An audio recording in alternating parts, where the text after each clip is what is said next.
What do you do when something bad happens?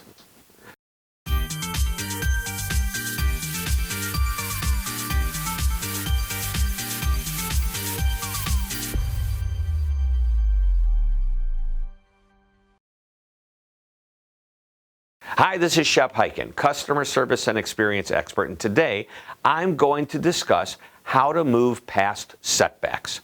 Something bad happens. There's nothing you can do about it. It happened, and now you have a choice. You can either let it bother you, let it fester inside of you, let it impact your mood, let it ruin your day or even your week, make you irritable and not pleasant to be around, or you can just get over it and move on.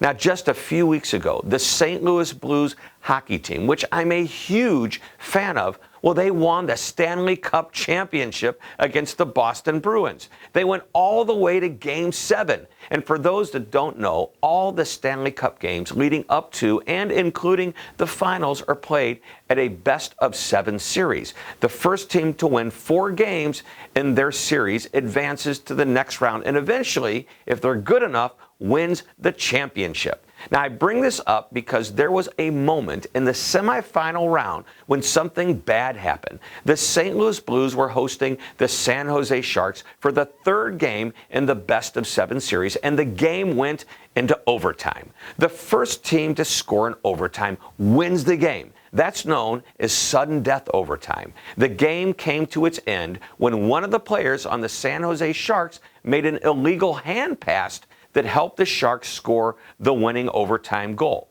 Now, 4 referees missed the call that led to the overtime goal. And afterward, the NHL senior vice president, Colin Campbell, admitted that it was a bad call, actually a non-call, and the referees were relieved of the responsibilities for the rest of the playoffs. When a reporter asked the Blues coach, Coach Craig Berube, what he had to say about it, Berube replied, "I have nothing to say about it." And then he added, "The team's gotta move on." That was the same message Coach Berube preached to his players as well. Move on. In other words, it's over and there's nothing to do about it. So you get the choice of dwelling on it and potentially impacting the next game or putting it in the past. Those are the choices. Coach Berube hoped the team would move on, and that's exactly what they did the very next game. They played their best without ever mentioning the loss that came from the illegal hand pass in the previous game. When bad stuff happens, we must get over it and move on. Now, several weeks ago, I shared the idea that in customer service, you sometimes have to take a metaphorical punch. It's sometimes tough to move on when a customer is being difficult, if not downright rude, but it shouldn't impact the next customer's experience. The concept of moving on goes beyond customer service. Whether you have to deal with a difficult customer or another negative situation, whatever it is, you must realize that when it's over, it's over. It's time to move on.